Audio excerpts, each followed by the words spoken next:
Chapter 7, The Informant, October 1998. The informant handed Special Agent Martinez a cassette tape.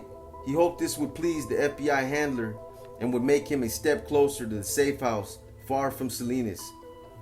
With his government-provided recorder, the informant had taped a telephone conversation about some female passing a coded letter from Pelican Bay to a channel in Salinas. That letter was a direct communication from the Mesa, the NF's board of directors, to the Salinas regiment, and the informant's recording would show just how skilled this gang was at communicating from a supposed supermax prison. Just before hanging up, the homeboy on tape mentioned he had $40 to deliver to the gang's bank but couldn't pay till the following week. The bank part was a nice touch, showing the FBI agent that the informant understood the NF's financial operations. The informant had explained that his boss, Rico, was the administrator who laundered drug cash to the general's prison trust accounts in Pelican Bay. This tape reinforced the claim that the gang members were required to pay the leaders a cut of their criminal gains. Special Agent Martinez should have been pleased. Special Agent Roland Martinez took the cassette and filed it as evidence. His new cooperating witness, CW, sure was a strange one. Usually CWs only flipped after they'd been busted for something like murder, when a man would do something for a reduced sentence. But this guy, called Mo or Joe or Jomo or whatever, had none of that going on. He'd been picked up on the most minor of parole violations, caught dick in hand, pissing on the sidewalk while drunk off his ass. He faced maybe a month to a year back in prison. No, the guy simply wanted out. He said he was sick of the NF, sick of taking their orders, and sick of their bullshit. He was in love with his girlfriend. They were expecting a kid, and though he was only in his 20s, he was getting too old for this. He was in love with his girlfriend. They were expecting a kid, and though he was only in his 20s, he was getting too old for all of this. 2 of his siblings had been killed, and he'd been shot twice in the arm and torso. That's when FBI agents Roland Martinez and Manny Alvarez stepped in. Working with Mo and the Salinas PD, they launched a surveillance op that would add evidence and intelligence to the growing conspiracy case that Bob Mueller, the ambitious U.S. attorney in San Francisco, was building against the NF. 2 months earlier, back in August, Mo had for the first time worn a transmitter tape to his torso. His assignment had been to chat with a gang member and ask him about the murder of the regiment commander, Mike Eo. His surveillance target, a guy called Huerito, lived just south of Salinas in Mo's hometown of Gonzales, and the 2 men had grown up around each other. Police believe Huerito was a witness to the Mike Eo hit, and the FBI was keenly interested in that murder. Because Mo outranked Huerito, it would not be an especially frightening encounter for him. But that didn't keep nerves from fraying the night the agents prepped Mo for the operation. For his part, Huerito seemed plenty uneasy earlier that day when Mo had called him and insisted that they talk in person. As an eyewitness to the hit, Huerito had to have known his life hung by a thread, and he kept finding excuses to postpone meeting with Mo. If the gang wanted Huerito whacked, Mo would certainly be the one to take care of it. When he called to insist on a face-to-face meeting, Mo took a sadistic pleasure in amplifying Huerito's fears. "It sounded like you were tripping, man," Mo said when Huerito's hesitance became obvious. Huerito insisted he was not tripping, that he was a true soldado who would never rat. "Cause the way it sounds, man," Mo said, he insisted their meeting had to be that night. "They want me to tell you something," he told his subordinate, "and it had to be in person." Those were never words a witness to murder wanted to hear. Gonzales was one of the little towns strung along the Salinas River like pearls that have seen better days. It was poorer than Salinas, and nearly every resident was a farm worker. Like the other tiny ag towns on this natural corridor between 2 mountain ranges, it sat next to the 101, the state highway that carried drugs and guns into the county, and was the path of El Camino Real, the Kingsway of California's Spanish era. It was, if you looked at it with an open mind, a beautiful place, rich with nature and history. The valley's afternoon winds ripped with a fierceness matched only by its criminals, yet just before dark, a rose-colored peace descended within the sun, made a final break, slipping under the clouds, turning them black on top and white below, and rows of cauliflower leaves would grow as if they were on fire. Then, abruptly, in the depths of August, the nights turned cold as winter. The evening air already had that bite when Agent Alvarez and a Salinas cop, everyone called RoboCop, lifted Mo's shirt to tape the transmitter to his skin. Alvarez tried to make sure nothing would show through Mo's clothes. They were lucky the night was a brisk one, because the extra layers helped cover the bulges. "We should probably tape that down a little more so it doesn't stick out," Alvarez muttered. Then he fiddled with the device. "This one has 2 buttons. Now let me see if we can just turn it on." "Oh, I got this sweater and I'm still cold," Mo said. He was curious about the transmitter. "Where do you get these little gadgets?" "Sears," RoboCop said. "Radio Shack, Walmart." Mo laughed. "The FBI's got a budget, man," the cop said. "Yeah, I was reading a lot about the FBI from this magazine," Mo said. "About that one guy, you guys' main boss. It was like big old scandal or something." "Huh?" Alvarez cut in. "I didn't know there was a scandal in the FBI," said RoboCop. "It was that scandal. They weren't doing enough or something," Mo said, but he couldn't remember details. "There've been all kinds of FBI problems in the news lately. Some involved the Bureau's handling of its informants. Unlike Mo, those insiders were high-level shot callers in their criminal organizations, mafia men who could order and commit hits, and apparently they did. The news reports said the informants, FBI handlers, helped cover up murders and other serious crimes in exchange for information. It was indeed a big old scandal." Agent Alvarez ignored Mo's last remark while he fiddled with the transmitter. Everyone agreed Mo was heaven sent for this purpose. This gang member had dropped out of the sky, willing to lay down all he'd seen and heard of the NF's crimes. He gave up crucial information on the killing of Michael, but his hearsay wouldn't get anywhere in court. Mo was outside of Rico and Lobo's trusted inner circle. If he wanted the feds' help to get away from the NF, he'd have to get in deeper with the gang, find ways to earn his boss's trust. Eventually, he'd have to tape attempted crimes as they happen in real time. The FBI, everyone knew, preferred to catch criminals in the act, on tape or video. Solving murders and other past tense crimes was the work of cops. To the Bureau, live surveillance was the game. So they initiated the dance. And what a dance it was. First, the feds had to negotiate with the state parole board to keep Mo from going back to prison. After all, he violated parole by being drunk in public. That was rough. While the board claimed to endeavor to cooperate with law enforcement, they deemed Mo too violent to remain out on the streets. How a bunch of political appointees held sway over police business was a question that frustrated the agents in the trenches.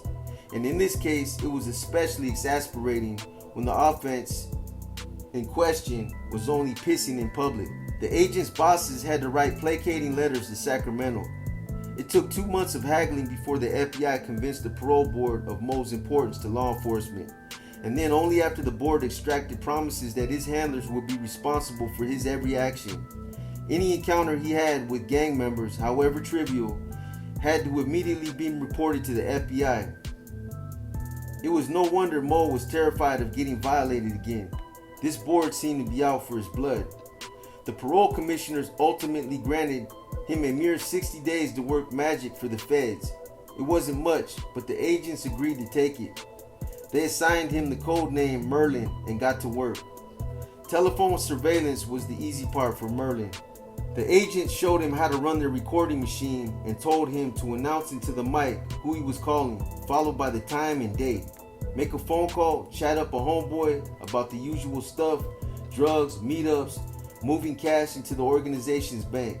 It was simple, and the best part for Mo, it was safe. The homeboys never knew their voices were being taped. That was all good, but Lobo and Rico were careful on the phones. Rico especially after he'd gotten in so much trouble for mouthing off about Pablo on that prison phone call. The fact was, Mo would have to step up and wear a wire around these guys. Pressure was coming from Bob Mueller's office in San Francisco. The prosecutors needed recordings of criminal acts, and because tension and power struggles were escalating in the NF, it was time to push the limits. Hadn't the Salinas cops told the feds the Familia crew was exploding into civil war? The transmitter was at last securely taped to Mo's body. "Do you want to turn this on?" Agent Alvarez asked, pointing. Mo pushed the button. "Everything's on then, right?" Mo asked. "Everything's on," Alvarez said. 25 minutes I got, right?" "Yeah." "Go ahead and give the preamble about who you're going to see," Alvarez said. "Just like if you're going to make a tape." "Right now?" "Yeah, just say, okay, I'm going to see Huerito on 1st Street." Mo added his name, then paused. "It's Alvarez prompted, and Mo picked up the cue. He was learning fast. "It's now 8:20, 8/17/1998. Showtime." Mo slammed his car door and started the engine. "See you guys there," he called out. But he knew he'd better not see them. They should be invisible, surveilling from a distance. They'd only come out from cover if something went terribly wrong. The stakes in wearing a body wire were always high, but the intel Mo would glean that night was the sort that could launch Mueller's budding RICO case into the textbooks. "Hope none of my friends recognize me," Mo mumbled to himself as he drove off. Then he added, "Shit." That now long ago meetup with Huerito had taken place when the days were long and hot and the nights were cool. During the 2 months since that nervous night, Mo did so well, the parole board allowed him another 60-day stay from prison. The weeks flew by. Now, in late October, the valley's straw-crusted hills offered a final illusion of warmth before winter rains threatened. The agents hurried Mo along, knowing he had little more than a month left to go on their case. After that, his handlers would have to fight the parole board again just to let him enter witness protection. The board's commissioners were a nitpicky bunch, and there was no guarantee they'd ultimately suspend the prison sentence, though the agents didn't emphasize that possibility around Mo. The danger was palpable enough to require no explanation. If any informant against the NF was placed in a mainline prison, even for a few weeks, he'd certainly leave in a box. RoboCop joined the agents for their evening debrief. Mo told them he'd just been over to Lobo's pad. He still had yet to wear a live transmitter around the bosses, but he did have news to report. It involved a murder. He told the officers he and Lobo had stepped out on the patio to get away from Lobo's old lady and the kids. They stood in what was left of the evening's light. The valley's days were about to become shorter once daybreak savings ended. But today and for a few days more, the sun's slanted rays lingered after 8. Lobo was tripping out, Mo said. He was sure he was being watched. He was preparing to cut and lie low. And he'd stashed some cash, 28 G's in fact, and figured he'd have 30 by the end of the year. Lobo mentioned to Mo that he just had words with the leader of the opposing team in the post-Michael struggle to take over Salinas, the crown jewel of the NF's Ag Town empire. The upstart leader was some guy called Copas, a sad-faced carnal who, like Lobo and Rico, had set his sights on controlling all crime in the city. Loyalists on each side of this schism were calling for blood. However, Lobo had assured the man that as long as Copas didn't step on his crew's business, the crew wouldn't hit him. Behind cops' backs, Lobo sent a message to Pelican Bay and was waiting to hear what captains and generals wanted him to do. Lobo blamed Rico for the boiling troubles. "He's real hot," he told Mo. That wasn't surprising. Rico was always hot. Rico was convinced that Copas was still loyal to that shithead Michael even after death. The aftermath of that killing, which had made for nasty-ass headlines and was bringing down too much law enforcement interest in the crew, wasn't the only troublesome news. Lobo mentioned to Mo that Rico had just walked away from another one. Mo was excited to share the news with the FBI. Another one, minute 187, a murder. It wasn't proper form to press a boss like Lobo for details, he told his handlers, so that's all he knew about it. To FBI agents, this kind of intel was both interesting and exasperating. This other murder, if it really happened, could be a key to bringing down Rico for life. Too bad Lobo wasn't saying any of this on goddamn tape. Mueller, the U.S. attorney on the case, knew better than anyone that you couldn't convict a murderer solely on the hearsay testimony of some barely former criminal like Mo. You needed a tape. The urgency of obtaining live recordings that could put these gangsters away for life was a fruit so ripe it would spoil if not harvested. Mo had to get wired, and he had to move in close to Lobo and Rico. Mo, knowing the deadly risk wearing a live wire entailed, kept working the phones as best he could. The problem was he couldn't help sounding desperate when he reached Lobo late one afternoon. His attempts to get his boss to open up would have been comical if they hadn't carried the danger of exposing Mo as cooperating witness Merlin. With luck, he'd soon be done. He was gathering decent stuff on the phones, and just maybe, if more of his phone intel proved solid, he could avoid wearing the wire around Rico and Lobo.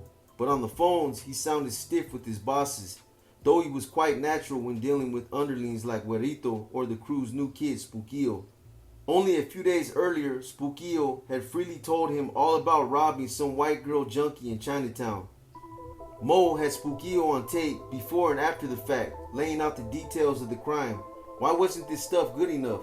For Mo, the dangers of going to the next level wearing a body wire around major shot callers were too real to ignore. He was going to have to work on his less than stellar acting skills.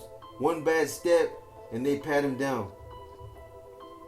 And though the cops might be listening in, Mo would be shot in the head and dumped in the field long before the 5-0s turned on their sirens.